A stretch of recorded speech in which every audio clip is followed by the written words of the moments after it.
Salut, j'espère que tu vas bien. Alors aujourd'hui, on va parler de semis. On va rentrer en profondeur dans le sujet du semis et on va voir voilà pourquoi pour moi la graine c'est vraiment ça la vraie autonomie. Et voilà, on va parler aussi de jardinage, on va parler de comment stocker tes graines, on va voir aussi comment choisir tes graines, comment échelonner les récoltes, comment semer, comment récolter, tout ça. Donc programme assez chargé encore. Et voilà, on est là, on discute, on est posé, on est tranquille. Donc c'est parti. Et je vais commencer cet épisode par une citation de Ananda Guillet. C'est le président de Cocopelli. On va y revenir un peu plus tard sur les semenciers. Donc c'est un Cocopelli, si tu connais pas, ça m'étonnerait. C'est un vendeur de semences libres, anciennes, reproductibles. Donc des graines vraiment qui sont reproductibles. C'est vraiment ça la base du truc. Et donc sa citation c'est une graine de laitue, quand vous la laissez monter en graines, va vous donner entre 8000 et 12 000 graines. Donc on passe d'une à 8 ou 12 000 en une saison. C'est un pouvoir multiplicateur qui est juste infini. C'est tout sauf rentable et c'est ça qui les dérange. Alors, qui les dérange, justement, on verra tout ça.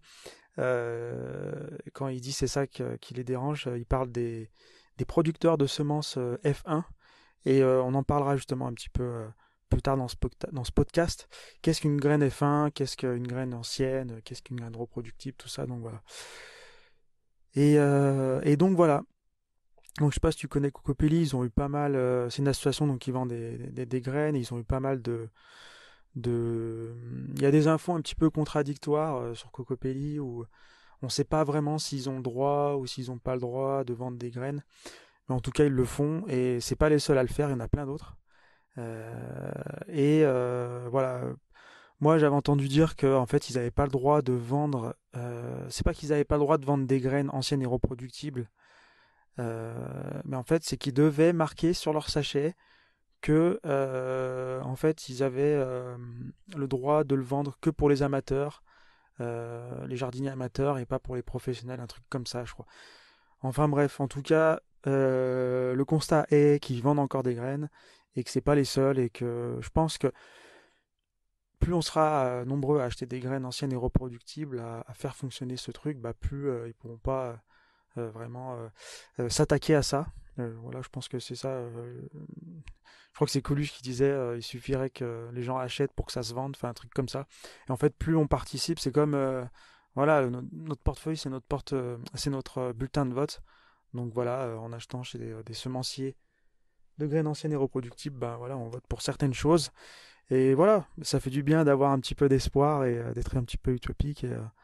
Et voilà, en tout cas, se constituer un stock de graines comme ça, en achetant puis après en les produisant soi-même, c'est ça pour moi donc qui va nous mener vers l'autonomie. Et qui dit donc autonomie en graines, entre guillemets autonomie, on va dire abondance, parce que on n'est jamais vraiment autonome, parce qu'il y a des graines qui sont plus faciles à multiplier que d'autres, et du coup, souvent dans son stock, on va avoir plein de graines, par exemple il y a quoi, bah, la laitue comme on en parlait, il y a aussi la roche aussi qui se multiplie pas mal. Et en fait, on va avoir des variétés de graines comme ça où on va avoir énormément de quantité et d'autres variétés où ça va être plus difficile de produire. Mais au moins, en développant cette compétence et en développant bah, son stock de graines, eh ben, on va se diriger vers au moins une autonomie ou une abondance. Et donc, on va avoir plus de graines qu'il n'en faut. Et donc, on va être moins. Quand on va jardiner ou on va semer des choses, eh ben, on va se sentir. Pardon, on va se sentir moins limité et on va semer un petit peu plus que si on l'aurait fait avec des graines qu'on a achetées assez chères. Parce que c'est vrai que le prix des graines est pas toujours très bon marché. Donc c'est vrai que produire ses propres graines, ça nous permet aussi de faire tester de nouvelles choses, de pas avoir et de pas hésiter à avoir à la main un petit peu lourde, même si faut pas non plus l'avoir trop lourde. Mais voilà, ça va aussi nous permettre de tester des choses et ça aussi c'est bien. Alors, faut pas non plus. Des fois, on peut avoir un peu cette, l'impression de plus on va avoir de graines, plus en fait dans le jardin ou même sur un balcon ou n'importe où, ou un jardin partagé ou n'importe où. On se dit oui, vu que j'aurai plein de graines, finalement j'aurai plus besoin de rien planter. Il suffit que j'arrive, je jette des graines et 2 semaines après ça commence à pousser. Voilà, dans la réalité ça se passe pas vraiment comme ça. C'est difficile surtout si on va faire de la diversité, si on va vraiment avoir envie d'avoir de la diversité dans son jardin. D'ailleurs, ce qui est intéressant quand on a beaucoup de graines, c'est qu'on peut aussi tester différentes associations, même découvrir des associations de plantes, comme j'en parlais dans l'ancien podcast, où on va découvrir que par exemple, tu vois, j'ai essayé de semer au pif du radis avec des laitues, bah, je me rends compte que le radis il pousse assez vite et du coup la laitue elle est un peu plus lente et une fois que le radis a terminé, bah, après je récolte le radis et en même temps que je récolte le radis, et ben on va dire que j'éclaircis les semis de laitue et du coup la laitue pile poil au moment où je récolte le radis, et ben elle va pouvoir bien se développer. Donc en ayant pas mal de graines en abondance, et ben on va pouvoir tester comme ça rapidement des associations de plantes euh, et aussi ben, en découvrir. Donc, on revient à ce que je disais. Voilà, la permaculture, c'est pas juste au bout d'un moment jeter des graines et ça pousse tout seul. Comme je disais, plus on va vouloir un jardin diversifié, et c'est ce qu'on veut euh, pour être résilient. euh, plus ça va être difficile justement de faire ce truc-là voilà, il suffit juste de jeter des graines. En monoculture ou dans des cultures où il n'y a pas beaucoup de variétés, c'est possible. D'ailleurs, je vous invite à vous rapprocher peut-être un petit peu des écrits de Masanobu Fukuoka, celui qui a écrit La Révolution d'Industrial Bran Pie, où là, lui, vraiment, il est allé un peu, donc il allait vraiment au bout du truc en faisant du non-labour, où il avait vraiment trouvé le moment idéal pour semer sa graine à l'automne, pour faire des cultures, des intercultures, des trucs. Donc voilà, il a trouvé deux, trois trucs intéressants dans ses bouquins, dans ses travaux. Et, euh, et donc voilà. Euh, mais voilà, c'est pas la permaculture, c'est pas juste jeter des graines dans le jardin comme ça et ça pousse tout seul et il n'y a plus qu'à récolter. Voilà, et donc bah, la première chose que je pourrais t'inviter à faire, c'est pourquoi pas, mettre dans ta cuisine, moi c'est ce que j'ai fait en fait, à côté de mon évier, j'ai une boîte à noyaux en gros, voilà, un bocal où il y a marqué noyaux, graines. Et en fait, bah déjà quand je cuisine tout ça, et ben si je mange, je sais pas, même quand je mange une pomme, si j'ai un petit pépin ou un noyau ou une graine, ça peut être aussi un noyau d'avocat, des choses comme ça, ou des fruits, et ben je vais les mettre. Déjà, je vais les mettre pas tout de suite dans le bocal parce que sinon ils vont pourrir, donc je vais les mettre sur le bocal qui lui est fermé pour faire sécher un petit peu le noyau. Et après, quand il est sec, là je le mets dans mon bocal. Et après, quand mon bocal est plein, et ben voilà, j'ai plein de graines, plein de noyaux. C'est pas forcément des choses que j'ai envie de cultiver ou quoi. Quoique c'est assez facile de faire germer des noyaux, voilà, avec un petit terreau, un petit godet de terreau et un noyau de cerise, et ben on peut faire pousser un cerisier et après le donner ou même aller planter dans la forêt. Mais bon, ça c'est interdit, mais je vous ai rien dit et vous n'allez pas me balancer, j'espère. Mais voilà, moi, ces graines, ces noyaux, bah, soit des fois, bah, je les remets dans mes pots de fleurs ou au jardin partagé quand c'était encore d'actualité. Là aujourd'hui, j'ai que la terrasse avec les pots, du moins à l'heure où j'enregistre le podcast. Ou ça m'est arrivé aussi d'aller bah, jeter dans la forêt ou dans la nature, entre guillemets, quoi. Ce qui est bien en fait, en général, pour semer des noyaux, c'est de les jeter dans les ronces. Parce qu'en fait, la ronce, c'est la pépinière de la forêt. Vu que les ronces, voilà, ça pique, ça s'accroche, ça arrache la peau. En fait, ça protège donc les jeunes pousses, les jeunes arbres, les jeunes arbustes, bah, des herbivores qui viendraient les manger. Donc c'est pour ça qu'on appelle la ronce la pépinière de la forêt, parce qu'elle protège les jeunes arbres pour qu'ils puissent se développer et après devenir des grands arbres. Et donc voilà, ça m'arrive d'en jeter comme ça dans les ronces. Peut-être pas chez les gens quand même, mais dans les endroits un petit peu sauvages, un petit peu les friches ou les forêts un petit peu sauvages comme ça. Pourquoi pas? Après, il faut faire attention qu'est-ce qu'on va jeter. Faut pas que ce soit des plantes invasives, tout ça. On va faire ça avec bon sens, on se renseigne avant. Et voilà. Puis dans tous les cas, toutes les graines qu'on va acheter, allez, sur 100 graines, il y en a peut-être 2-3 qui vont pousser. J'en sais rien, je suis jamais allé vraiment vérifier, mais moi, enfin voilà, je sais que c'est pas en jetant des graines comme ça que ça va pousser. Il faut vraiment que la graine elle soit dans des bonnes conditions pour germer. Et s'il n'y a pas assez de soleil ou s'il n'y a pas assez d'humidité, ça germera jamais. Ou peut-être dans des centaines d'années, quoi. Bref. Mais au moins, je me dis, si la graine germe, c'est pour une bonne raison, c'est qu'elle se sent bien. Et puis si l'arbre il continue à se développer, bah, c'est parce qu'il est au bon endroit, qu'il doit faire quelque chose.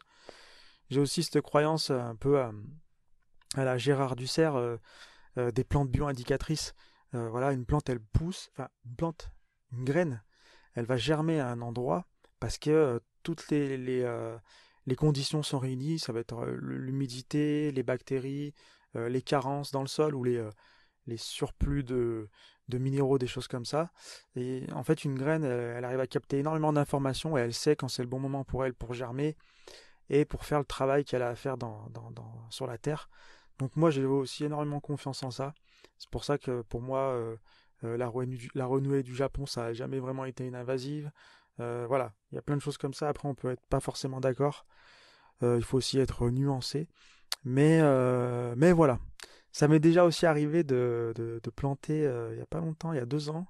J'avais réussi à faire pousser quelques pommiers et j'étais allé dans la forêt les planter. Enfin, c'était il y a plus de 2 ans parce que je crois que je suis allé vérifier il y a 1 an ou 2. Et en fait, le pommier donc avait pas survécu. Mais voilà, ça m'est arrivé. Et voilà quoi. On peut aussi jardiner la forêt tant qu'on est responsable et avec du bon sens. Quand j'étais petit, je me rappelle, j'avais aussi fait germer des graines de citronnier et de marronnier. J'allais dire marionner. Vous inquiétez pas, on va passer à la suite du programme. C'est vrai que l'introduction est assez longue, mais on va passer à la suite. Comme je vous ai dit, c'est une discussion, on est tranquille. Pas mal de choses à vous dire. Donc voilà, on continue. Mais en gros, quand j'étais petit, voilà, c'était une des expériences, je me rappelle encore, quoi, une des plus belles expériences de mon enfance, c'est d'avoir planté cette graine de citron comme ça et ce marron dans la terre sur mon balcon et que ça avait poussé comme ça. C'était une des plus belles expériences. Donc, si vous avez des enfants, ça peut être un truc sympa à leur faire faire. Ça reste en mémoire. Si vous êtes en ville et qu'ils n'ont pas l'habitude de jardiner, bah, c'est une bonne expérience. Ça coûte rien, un petit peu de terre, une graine de citron ou un marron. Et waouh, on se dit c'est moi qui ai fait ça et tout. Et c'est un peu, c'est vraiment super. Tout ça pour vous dire que je sais pas quand vous écoutez ce podcast, mais là on est début janvier. Et fin décembre, enfin décembre, janvier, c'est les meilleurs moments pour passer commande de graines. Donc voilà, je parlais de Cocopelli, il y en a d'autres, hein, je vous laisse faire vos recherches. D'ailleurs, si vous en connaissez, n'hésitez pas à les mettre dans les commentaires si vous êtes sur YouTube ou tant pis, aller sur YouTube, mettre un petit commentaire. Bah voilà, je connais tel semencier, moi je vais là, ils sont bien, ils font des graines reproductibles. N'hésitez pas à partager ça dans les commentaires. Et donc voilà, oui, je pensais parce qu'en fait, avec les semences qu'on achète en ligne, même dans les magasins, mais c'est vrai que c'est plus difficile. Des fois en Biocop, on voit des rayons avec quelques graines et tout, mais il n'y a pas toujours tout le choix. Mais ça peut être intéressant aussi. Mais voilà, prenez-y vous à l'avance. Décembre, janvier, c'est super bien. Personne n'a encore acheté. Je dis ça, mais moi, j'ai même pas encore passé commande.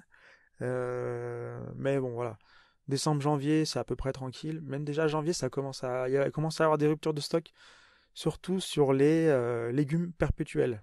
Alors, ça fait des années que faut que je m'organise un peu mieux, et que j'essaye de trouver des semenciers. Bon, après, Il faudrait chercher peut-être un peu plus pour trouver. Mais voilà, j'essaie de trouver des légumes perpétuels. Il y a l'ail perpétuel, l'oignon perpétuel, des choses comme ça. Et ils sont tout le temps en rupture de stock. Il y a toujours une petite fenêtre comme ça. Mais en gros, ça va être surtout à l'automne, quand ils vont récolter les bulbes. Et à ce moment-là, c'est là où ils remplissent les stocks et tout le monde achète. Et après, décembre, il n'y a déjà plus rien. Et il faut attendre encore l'année prochaine pour que les stocks se rechargent. Donc voilà. Automne, c'est impeccable. Automne, hiver. Automne, voilà, début d'hiver, c'est bien. Après, ça commence à être un petit peu tard. Parce qu'après, tout le monde va se sauter. Tout le monde va aller acheter les graines. Et du coup, voilà, les ruptures de stock vont arriver. Donc voilà. Euh, et donc voilà. On va aussi parler d'apprendre à jardiner, mais une petite chose avant de continuer. L'autre avantage aussi de faire finalement de se constituer un stock de graines, ça va être qu'on va pouvoir créer des variétés entre guillemets. Ce serait plutôt le bon mot, ça serait de adapter une variété à son climat. Ça peut prendre longtemps, ça peut prendre 5 à 10 ans facile. En gros, par exemple la tomate, moi sur ma terrasse, là depuis 2018, j'ai récupéré donc des graines de tomates cerises. Et en fait, petit à petit, je garde chaque année, celles qui se portent le mieux, celles qui produisent le plus dans mes pots, et je récolte les graines. Et donc, petit à petit, en fait, on peut dire que j'ai créé une variété de tomates cerises qui a particulièrement bien adapté à la culture en pot, et aussi particulièrement bien adapté à mon climat. Après, voilà, j'ai déjà eu des retours à des personnes qui ont récupéré mes graines et pour qui chez eux, ils sont super contents. Ça donne des grosses tomates cerises en bonne quantité. Donc voilà, j'ai plutôt bien fait ma sélection, on va dire, mais voilà, ça peut être super long, super long. Voilà, on parle pas de créer une variété parce que là c'est encore plus compliqué, mais au moins d'adapter une variété à son climat. Et voilà, ça peut être ça qui est intéressant, c'est quand vous faites vos graines, et ben petit à petit, vos plantes, vos variétés de légumes et de fruits, elles vont être adaptées de plus en plus à votre façon de jardiner, à votre climat, etc. Donc voilà.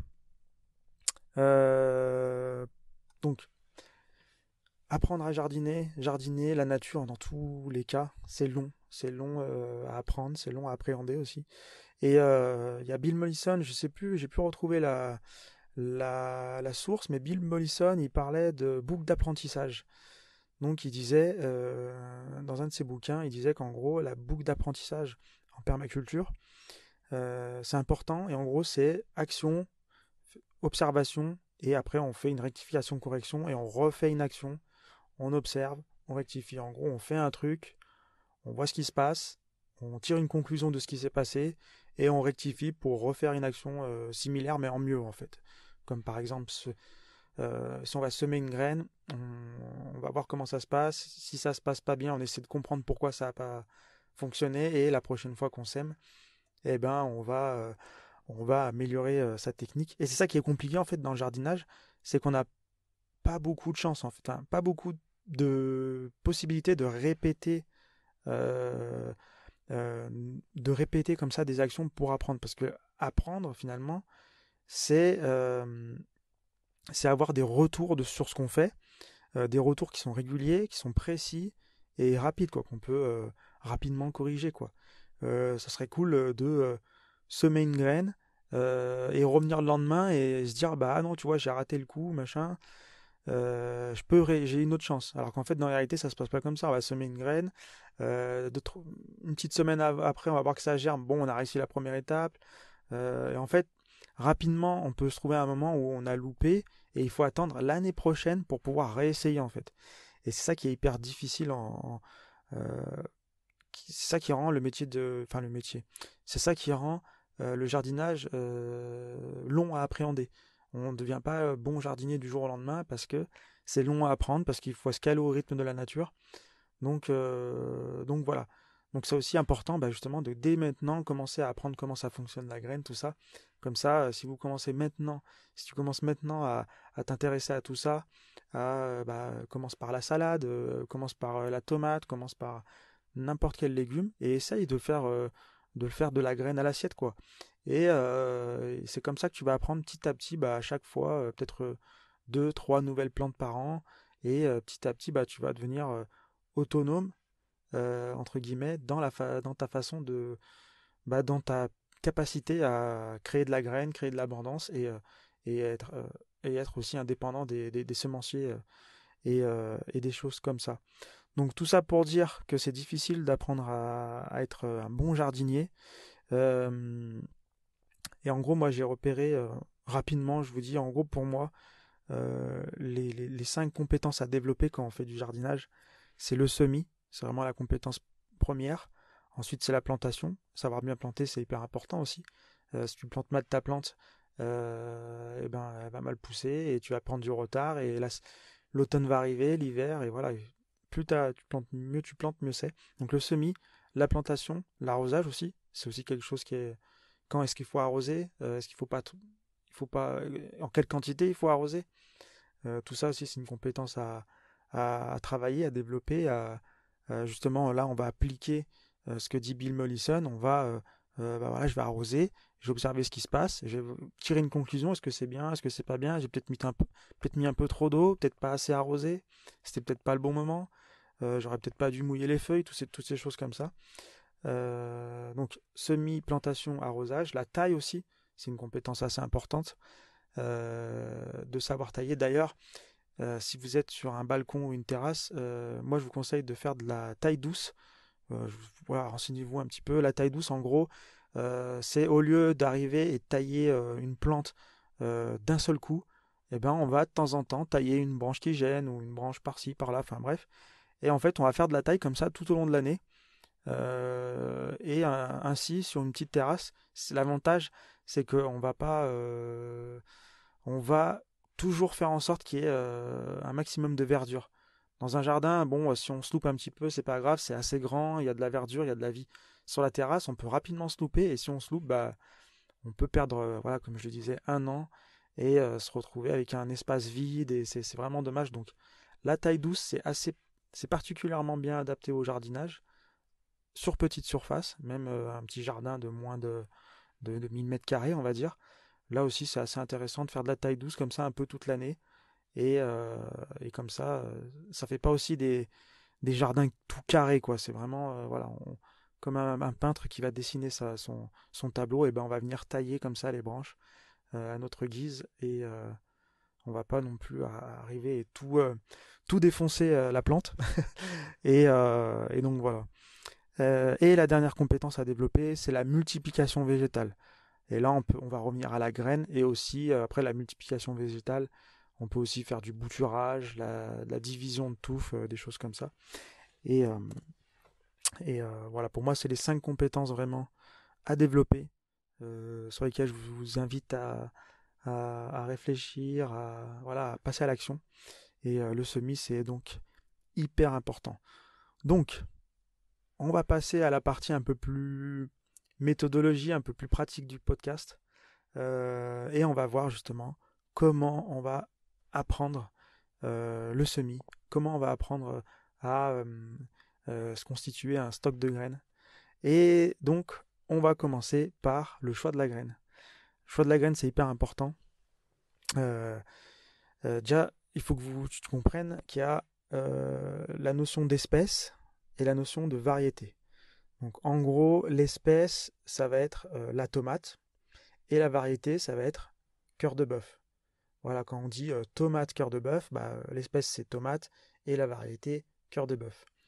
Donc déjà, c'est assez important de comprendre ça parce que en fait, c'est là où tu vas comprendre la différence entre les graines anciennes et reproductibles à la cocopelli et autres semenciers de graines anciennes comme ça, et les graines F1 qui sont vendues en général en jardinerie. C'est marqué sur sur l'étiquette, enfin sur le sachet de graines, c'est marqué graines F1 hybride.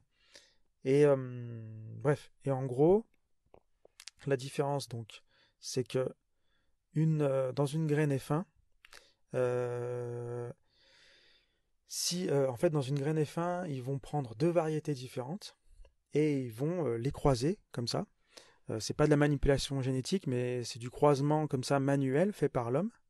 Et du coup, ils vont faire plein de tests comme ça, de croisement. Et quand ils vont trouver une variété qui est hyper bien, qui fait vraiment des gros fruits, qui fait des fruits bien ronds, comme on a l'habitude de voir dans les magasins, qui sont jolis, qui donnent envie d'être achetés, quoi, des fruits qui sont bien compatibles avec le marketing de l'industrie agroalimentaire, je ne sais quoi. Mais voilà, une fois qu'ils ont trouvé la variété qui est assez résistante, tout ça, eh ben ils vont produire des quantités massives de graines et les revendre comme ça aux agriculteurs, aux paysans, pour qu'ils fassent leur champ en monoculture de maïs, de tournesol, de trucs comme ça. Et je dis beaucoup de trucs comme ça quand même, hein. Je devrais faire un peu plus. Je devrais prendre soin de la façon dont je m'exprime. Et en gros, donc eux, ils vont utiliser ces variétés F1. Mais le problème de ces variétés F1 qui sont donc des croisements de variétés, eh ben, l'avantage c'est qu'ils sont souvent plus résistants aux maladies ou plein de choses comme ça, même s'ils ont besoin d'engrais, de désherbants, enfin même si c'est pas écologiquement bien. Bah, le problème en fait, c'est que si le paysan il se dit bah moi je veux récolter les graines de cette variété parce qu'elle me plaît vraiment et j'en ai marre de racheter chaque année la variété à des semenciers qui me font les poches et tout, et que moi j'ai envie de une être autonome en graines et deux adapter la variété à mon terrain, bah ils peuvent pas parce qu'en fait euh, quand on fait une hybridation comme ça, et ben en fait les graines qui vont ressortir de cette hybridation, elles vont être très très aléatoires, elles vont pas refaire exactement le même fruit. Alors que si toi t'achètes une graine chez Cocopelli qui n'est pas une graine F1 ou ailleurs, hein, je dis beaucoup Cocopelli, mais il y en a plein d'autres, hein. Euh, et ben, si tu fais la graine d'une graine d'une variété ancienne, et ben ça va être exactement le même fruit avec les mêmes propriétés et chaque année quoi. Et c'est là que tu vas tout de suite pouvoir attaquer l'adaptation si tu en as besoin de faire de l'adaptation. Tu vas pouvoir tout de suite, voilà, tu auras les mêmes fruits et chaque année ils vont s'adapter encore mieux à ton terrain et c'est super. Alors que toi, si tu achètes des graines F1 et que tu récupères les graines de ces graines F1, de ces variétés F1, tu vas les semer et finalement eh ben, tu vas avoir des vu que c'est un croisement, il va y avoir des propriétés du plan, enfin on va dire qu'il y a le papa et la maman en gros, tu vois, c'est deux personnes, enfin c'est deux variétés différentes qui sont croisées pour en créer une nouvelle. Bah, en fait, tu vas avoir des propriétés qui vont se mélanger avec les propriétés du papa, avec les propriétés de la maman, donc tu vas te retrouver avec des tomates qui sont ovales et jaunes alors qu'à la base elles étaient rondes et jaunes. Tu vois, enfin, tu vas avoir comme ça plein de... Chaque graine aura des propriétés complètement aléatoires. Et en fait, tu vas devoir refaire une sélection pour retrouver la bonne variété. Et ça prend 10 ans. Et après, tu vas pouvoir petit à petit l'adapter. Donc voilà, c'est pour ça que les graines F1, eh ben, c'est vraiment pas top. Et pour certaines utilisations, il y en a moi, j'essaye vraiment de pas en faire. Après, j'ai pas une activité de maraîchage, mais certaines fois, comme par exemple pour l'aubergine, ça peut être intéressant de se dire, bah moi, je peux pas tout faire. Et voilà, les aubergines, bah je prends des variétés qui sont un petit peu des variétés F1, mais au moins je suis autonome en tomates, en courgettes. Donc voilà, on peut pas être parfait de partout. Je sais qu'il y en a qui essayent d'être vraiment au top du top et qui ont pas tout le temps. Voilà, c'est au fur et à mesure des années, on peut y arriver et voilà. Bref, tout ça pour vous dire que voilà, si vous achetez des graines, essayez de vérifier que ce soit bien des graines anciennes et reproductibles et non des graines F1.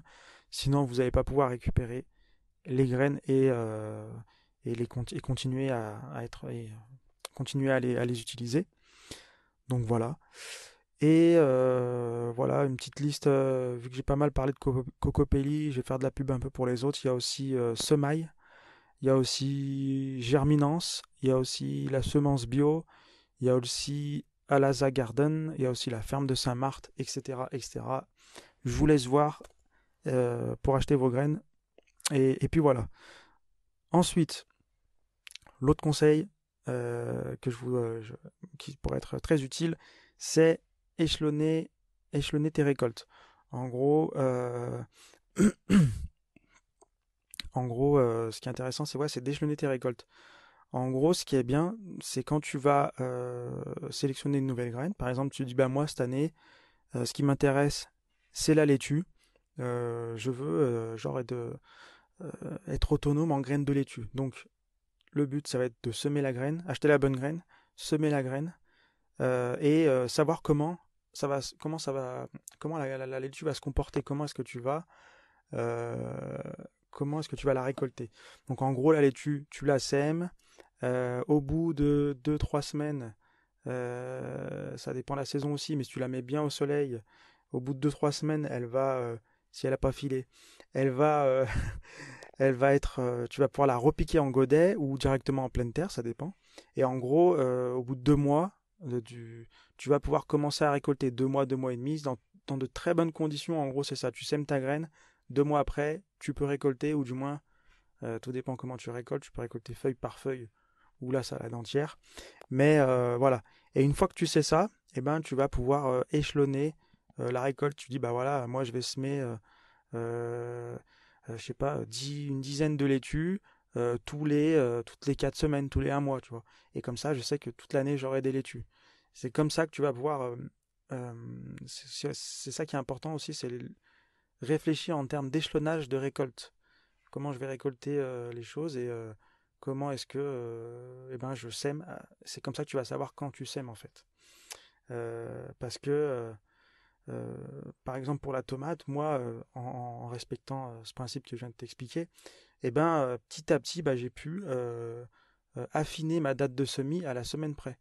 Je ne sais pas exactement quand c'est, je ne vais pas dire de bêtises, mais en gros, je sais à la semaine près, pour moi, par rapport à mon contexte, la façon dont je vais faire germer la graine, dont je vais pouvoir la mettre au soleil en général, euh, dans mon exposition, dans ma serre, tout ça, bah, je sais qu'il faut que je sème à telle semaine pour que euh, pile poil au moment des Saintes Glaces au mois de mai, et ben, ça soit le moment où la plante, elle a vraiment atteint son maximum dans son godet, et il est temps d'aller la planter au jardin, sinon après elle va commencer à se sentir un petit peu à l'étroit. Et donc voilà, tout ça, c'est quelque chose à prendre en compte à chaque fois que tu veux t'intéresser à une nouvelle plante. Donc voilà, choisir la bonne graine, échelonner ses récoltes, et déjà, ça c'est les deux premières choses. Troisième chose, eh ben, tu l'auras compris, quand au début tu vas avoir la laitue, la tomate, et puis après tu vas peut-être rajouter les courgettes, des choses comme ça. Petit à petit, tu vas te retrouver en fait avec énormément de variables comme ça. Bah, je sais que la laitue, je vais la semer plusieurs fois par an. La tomate, par contre, je vais la semer une fois par an, puis je vais devoir la repiquer, puis je vais devoir la planter. Tout ça, ça va demander une organisation. Et moi, vraiment, je t'invite le plus tôt possible à commencer à te mettre un petit système d'organisation parce qu'après, une fois que c'est trop tard, ça va être compliqué. Puis tu vas t'éviter des mal de crâne. Donc oublie les calendriers des sachets de graines parce qu'au bout d'un moment, il y aura trop de sachets. Les calendriers sont trop peu précis. Vraiment, je t'invite à dès que tu commences à dire bah voilà, moi maintenant je vais faire des graines et que ça soit, allez, je commence par la laitue, et ben commence déjà à faire ton organisation. Et l'autre chose hyper importante, c'est organise-toi à la semaine ou au pire 2 semaines, tu vois, toutes les 2 semaines. Tu te dis, bah voilà, je vais prendre par exemple, bah, le mieux, moi, c'est vraiment que je fonctionne à la semaine, quoi. Semaine 1, semaine 2, semaine 3, semaine 4, jusqu'à la semaine 54, 53, 54. Si vraiment ça fait beaucoup pour toi, tu peux te dire aussi, bah, première quinzaine de janvier, deuxième quinzaine de janvier, première quinzaine de février, deuxième quinzaine de février, et comme ça, petit à petit, tu t'organises, bah là, je sème la graine je sème de la laitue à ce moment-là, je sème de la tomate à ce moment-là, je repique les laitues à ce moment-là, je fais ci, je fais ça. Et voilà, après moi j'ai mis un système hyper bien ficelé sur mon téléphone avec une application. Mais voilà, au début, tu peux commencer tout simple. Organise-toi à la semaine. Intéresse-toi bah, au moment où il faut semer, au moment où il faut récolter, et fais des échelonnages comme ça. Et déjà, tu vas t'éviter des mal de crâne. Et voilà, en étant organisé, en créant un système comme ça qui te permet de planifier comme ça tes semis, tes récoltes, tes repiquages, tout ça, bah déjà tu vas être plus serein et voilà. Et pense aussi à cette notion donc de fréquence de semis avec les laitues, les plantes que tu vas semer plusieurs fois dans l'année. C'est aussi important de prendre en compte tout ça. Ensuite, l'autre chose à savoir, c'est donc savoir semer ses graines. Donc ça, c'est tout simple. Je ne vais pas te faire un cours, déjà, ça serait trop long. Mais voilà. Déjà, il y a une astuce. Moi, ce que j'ai toujours fait à peu près, c'est qu'en gros, tu vois, tu as la graine, et en fait, le diamètre de la graine, pas la circonférence, hein, le diamètre vraiment, le diamètre de la graine, en fait, c'est à la profondeur à laquelle tu dois l'enterrer pour qu'elle puisse germer. Donc finalement, quand tu sais ça, t'as pas besoin de te prendre la tête à comment on sème un truc, un machin. Oui, pour l'organisation, certes, il faut que tu sois organisé, mais pour savoir comment semer, finalement, en gros, la profondeur, c'est à peu près en fonction du diamètre de la plante. Mais voilà, pour tout ce qui est comment on sème ses graines, je te laisse voir sur Internet. Il y a des bons blogs pour ça, il y a des chaînes YouTube où ils t'expliquent tout, comment on fait et tout. Donc, pour chaque espèce, chaque variété, donc je te laisse voir tout ça. Ensuite, l'autre compétence hyper importante, c'est la récolte des graines. Pour ça, je vais encore faire un petit coup de pub à Cocopelli. Décidément, je suis pas sponsorisé, je les préfère pas particulièrement aux autres, même s'ils sont au top du top. Il y a le livre de Cocopelli qui est vraiment hyper complet. Ils ont un bouquin, c'est la Bible. Enfin, il y a vraiment, je sais pas, il y a peut-être 600, 700 pages, format A4, où vraiment ils t'expliquent pour toutes leurs variétés comment on fait pour récolter les graines, tout ça. Donc, la pollinisation, toutes les choses comme ça. Donc, c'est vraiment le top du top. Sinon, je te mettrai le lien en description. En description, il y a un site qui s'appelle donc www.doityourselfseeds.org et, et en gros, ça s'écrit DIYSEEDS.org /fr/ film avec un S. Et en fait, il y a plein de vidéos sur comment ça se passe pour récolter les graines, la pollinisation, c'est super bien expliqué, c'est vraiment très pédagogique. Donc je te mets le lien en description et tu vas apprendre déjà plein de choses. C'est une bonne ressource. Voilà. Et pour terminer, donc le stock de graines, savoir stocker ses graines, c'est aussi important. On les stocke pas n'importe où, en plein soleil comme ça dans le jardin, hein, ni dans la serre. Il y a un endroit précis où on met les graines. Et donc en gros, je te laisserai deviner, mais les conditions. Euh, il faut que ça soit à l'abri de la lumière, donc tu les mets pas en plein soleil. Il faut que ça soit à l'abri de la chaleur et de l'humidité. En gros, il faut pas qu'il y ait trop d'écart de température. Après, la température idéale, je sais pas vraiment. Je crois qu'on stocke des graines dans les glaciers. Donc voilà, peut-être au congélateur, ça peut être pas mal. Mais moi, voilà, moi je les stocke à un endroit chez moi, à un endroit où il y a vraiment, elles sont dans le noir, c'est un placard. Dans le noir, il n'y a pas trop de variations de température, pas trop de variations d'humidité, tout ça, pas trop d'humidité aussi. Et c'est quand même aéré. Et voilà, le mieux c'est vraiment un lieu qui soit frais, sec, aéré et sombre. En gros, c'est ça le truc. Donc voilà pour ce podcast. J'espère que ça t'a plu. Encore pas mal d'infos. Dis-moi si tu as des pistes d'amélioration, des choses comme ça. Ce format est pas mal, j'aime bien. Ça me permet d'aller plus profond dans les sujets. C'est vraiment aussi sympa parce qu'on peut être là, la cool, discuter tranquillement. C'est vraiment une discussion, comme si je te parlais comme ça, en face à face. Et ça me permet vraiment d'aller profond dans les sujets. Donc voilà, pour info, en ce moment, là, j'ai créé un groupe de discussion sur Telegram pour qu'on échange justement sur le jardinage, tout ça, peut-être le semis, les choses comme ça, si permaculture, jardinage en pot, jardinage en pleine terre, toutes ces choses comme ça, le potager, les graines. Donc si ça t'intéresse, il suffit de rejoindre le canal Telegram et dans la description du canal Telegram, il y a le lien pour aller dans le chat. Sinon, tu m'envoies un message et moi je t'envoie le lien. Et comme ça, c'est un peu comme une discussion, comme un groupe WhatsApp, sauf que c'est sur Telegram. Euh, et, euh, et on peut échanger, discuter, s'envoyer des photos, des trucs comme ça. Donc, si ça t'intéresse, rejoins-nous.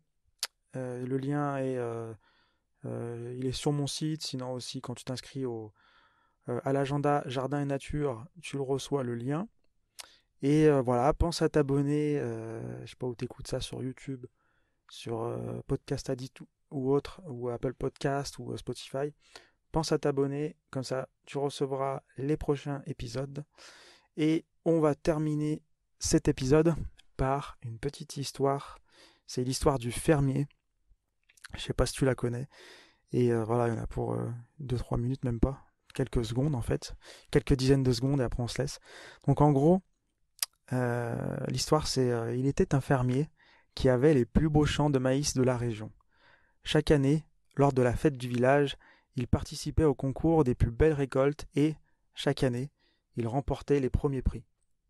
Dès qu'il rentrait chez lui après la fête, il se rendait chez ses voisins pour leur offrir des semences provenant de ses récoltes. Un jour, un ami lui dit: Mais si tu offres tes meilleures graines à tes voisins, tu t'exposes à ce qu'un jour ils gagnent les premiers prix à ta place. Tu ne trouves pas que c'est dommage? Le fermier répond: Je ne pense pas, au contraire. Tu sais, sur nos collines, il y a beaucoup de vent. Alors, à cause de la pollinisation croisée, je risque de détériorer la qualité de mon maïs à cause de celui de mes voisins. Donc, tout ce que je donne aux autres, c'est à moi-même que je le donne.